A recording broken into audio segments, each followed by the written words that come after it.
अब यात्रा को रोकने के लिए बहाने बन रहे हैं। आप कोशिश करो जितनी करनी है, हम तोड़ने नहीं देंगे, एक सेकंड के लिए नहीं तोड़ने देंगे। जब भी कोई भी उनके सामने खड़ा हो जाता है, नरेंद्र मोदी मुकाबला नहीं करते हैं, भाग जाते हैं, मैदान से निकल जाते हैं।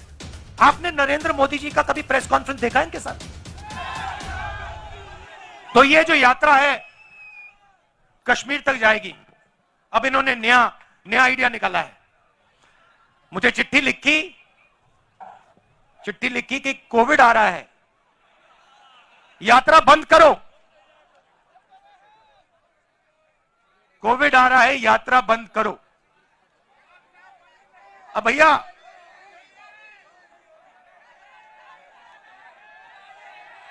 मतलब अब देखिए, अब यात्रा को रोकने के लिए बहाने बन रहे हैं। अब मास्क पहनो, यात्रा बंद करो, कोविड फैल रहा है, सब बहाने हैं। हिंदुस्तान की शक्ति से, हिंदुस्तान की सच्चाई से ये लोग डर गए हैं। ये सच्चाई है। और देखिए यात्रा में, अब देखिए मैं आपको मजेदार बात बताता हूं। यात्रा में अब हम 100 दिन से ज्यादा चले हैं। इसमें हिंदू, मुसलमान, सिख, ईसाई, हर जात के लोग, महिला, पुरुष, बच्चे, 5 साल के बच्चे, सब चले हैं। इसमें किसी ने किसी से नफरत नहीं की। मैंने अपनी आंखों से देखा है। लाखों लोग चले हैं, किसी ने किससे ये नहीं पूछा कि भाई तुम्हारा धन क्या है, तुम कहां से आए हो, कौन सी भाषा बोलते हो, किसी ने नहीं पूछा। 24 घंटा इस यात्रा में लोगों ने एक दूसरे का आदर किया, गले लगे, हाथ में हाथ लेकर यह यात्रा चली है।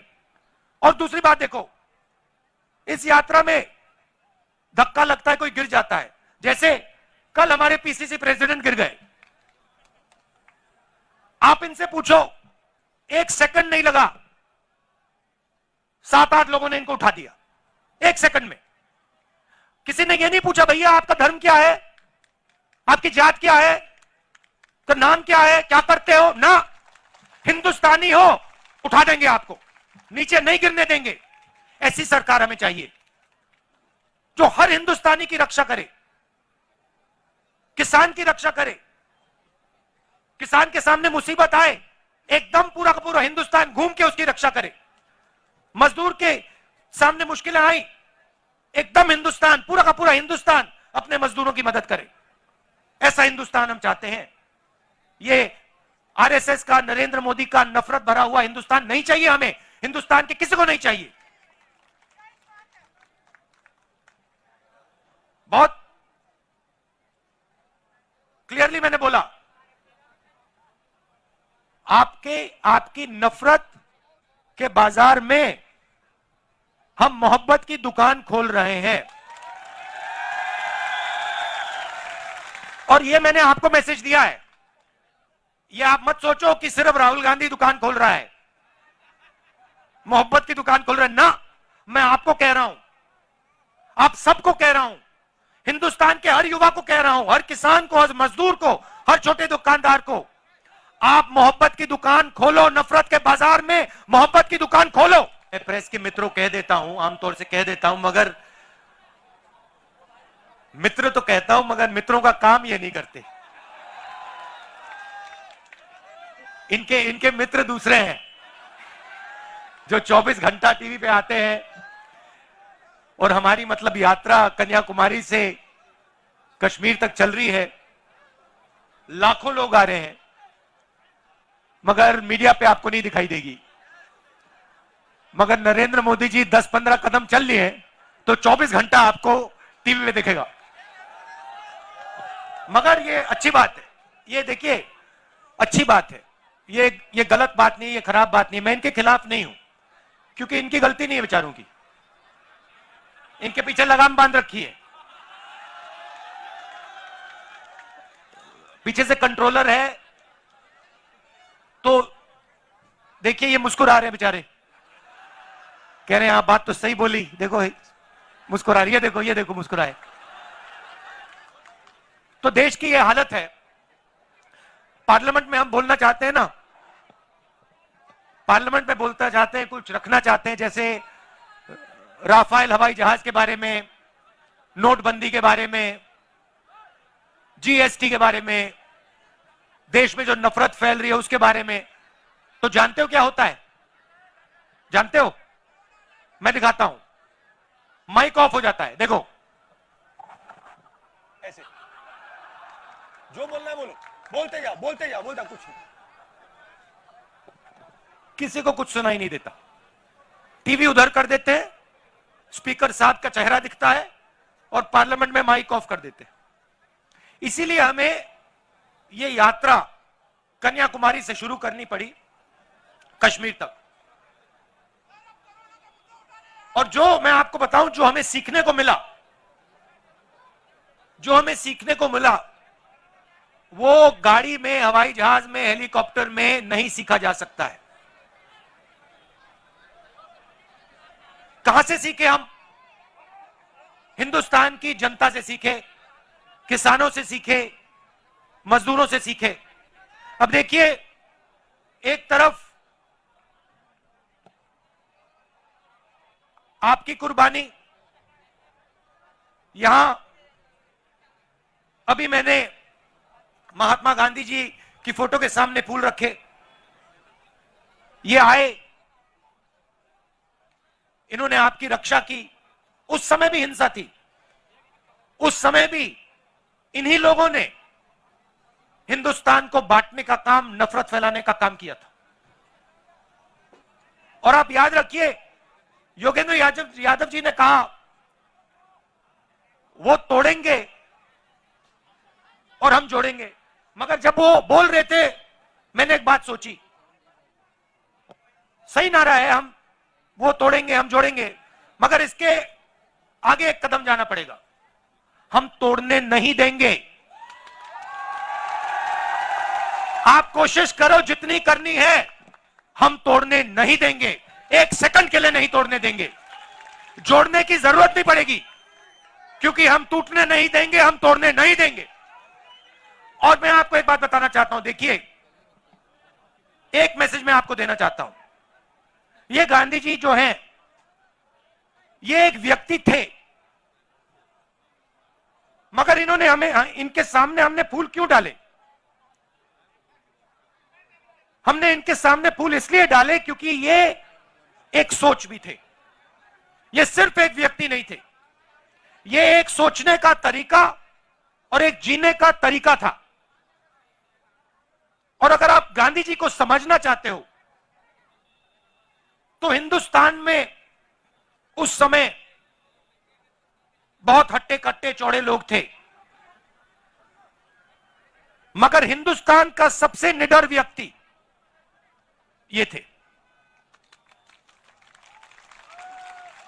तो अंग्रेज इनको डराने की कोशिश करते थे, डरते नहीं थे। जेल में डाल दिया, डरे नहीं। 3 गोली छाती में मार दी, तब भी नहीं डरे। इसीलिए हम इनके सामने फूल रख रहे हैं। तो मैं आपको एक ही मैसेज देना चाहता हूं, देखिए, कुछ भी हो जाए, आपको किसी से नहीं डरना है, नहीं डरना है।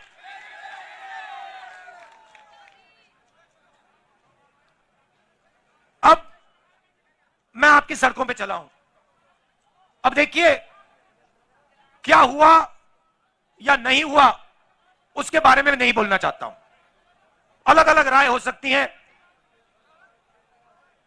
योगेंद्र यादव जी ने कहा कि जितना होना था नहीं हुआ, हुड्डा जी ने कहा कि काम हुआ। मुझे कोई फर्क नहीं पड़ता, जो बीते हुए समय में हुआ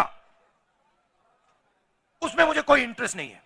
मैं आपको एक बात कह सकता हूं कि इन सड़कों पे मैं चला हूं और मुझे दिख रहा है कि यहां पे आज सड़कों की हालत खराब है, यहां पे आपको दर्द हो रहा है और यहां पे कमियां हैं। और जब सड़क पे से आदमी चलता है ना, देखिए इन्हीं सड़क पे आप आओ, मर्सिडीज गाड़ी में आओ, हेलीकॉप्टर से आओ, झटके नहीं पड़ते, घुटनों में दर्द नहीं होता। तो जब व्यक्ति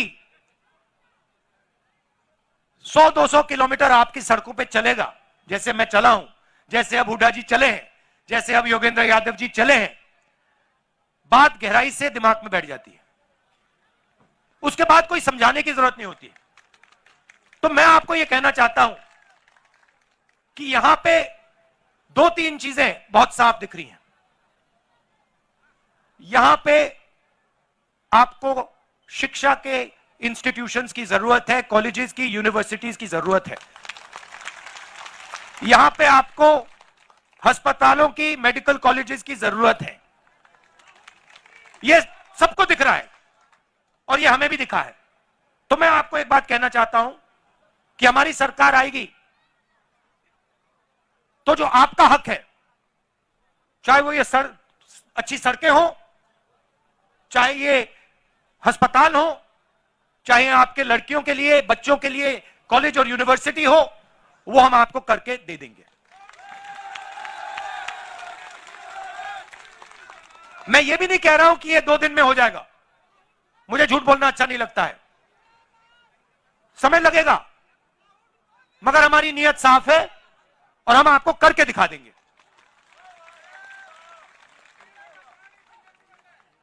पीने के पानी की जरूरत है, यूनिवर्सिटी की, सच्ची सरकार की। अब भैया ये तो आपको मोदी जी से बात करनी पड़ेगी।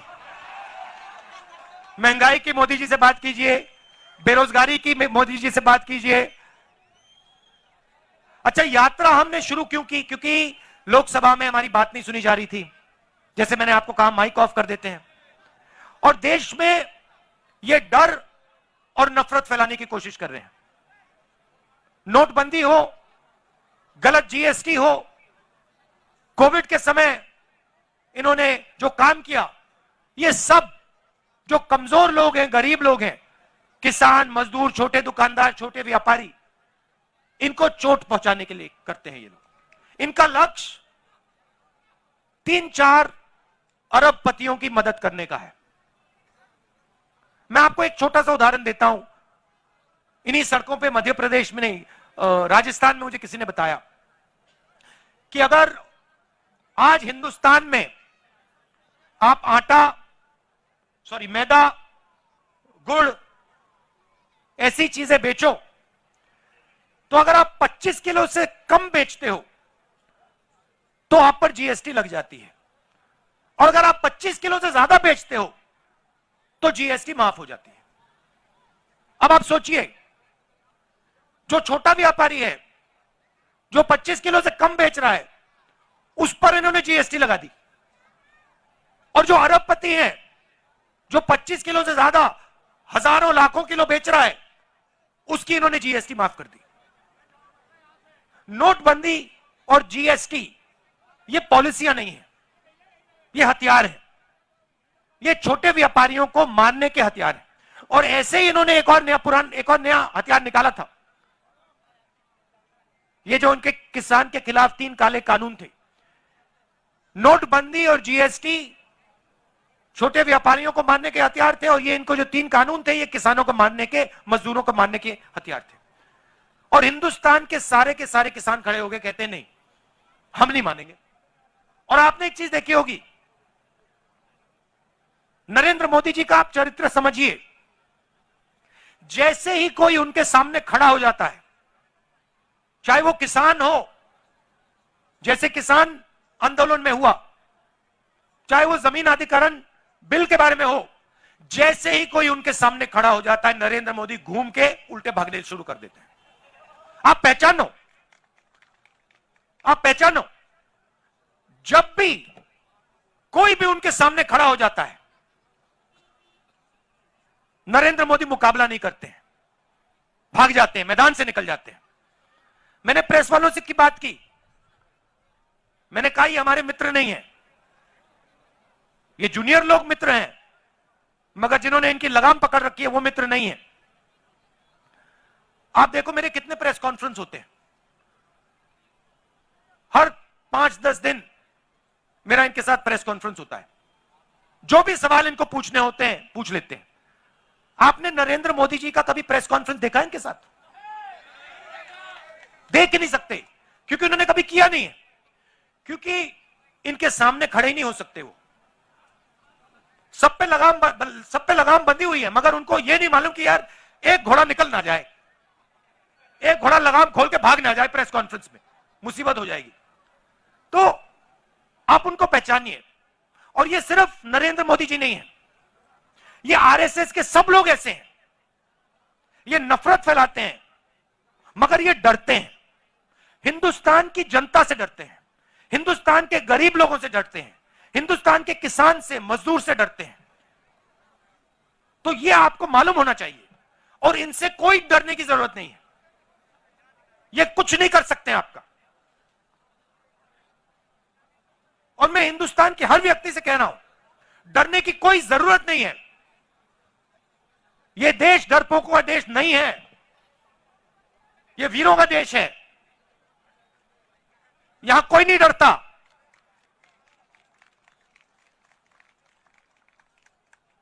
और यह यात्रा ने दिखाया है। कन्याकुमारी से यहां तक आए हैं हम। कितने किलोमीटर हो गए वेनु जी? 3000 किलोमीटर हो गए, 3000। और मैं अकेला नहीं चला हूं, हजारों लोग चले हैं। हमारे साथ एक 90 साल का व्यक्ति चल रहा है, 90 साल का, सबसे सामने चलता है, किसी से नहीं डरता। वो है हिंदुस्तान। तो इस यात्रा ने दिखाया है कि यह देश किसी से नहीं डरता है, अपने भविष्य से नहीं डरता। और एक दिन, जिस दिन यह खड़ा हो गया एक साथ, जिस दिन यह देश एक साथ खड़ा हो गया, उस दिन यह पूरी की पूरी नफरत, हिंसा सब खत्म हो जाएगी। और यह भी मत सोचो कि यह दिन बहुत दूर है। यह दिन दूर नहीं है। यह दिन आने वाला है, जब एक बार फिर यह देश मिलकर, भाईचारे के साथ, मोहब्बत के साथ, एक साथ आगे बढ़ेगा। हम तोड़ने नहीं देंगे। सवाल नहीं उठता। जितनी कोशिश करनी है करो, तोड़ने की कोशिश करो। इस देश को हम टूटने नहीं देंगे। खत्म।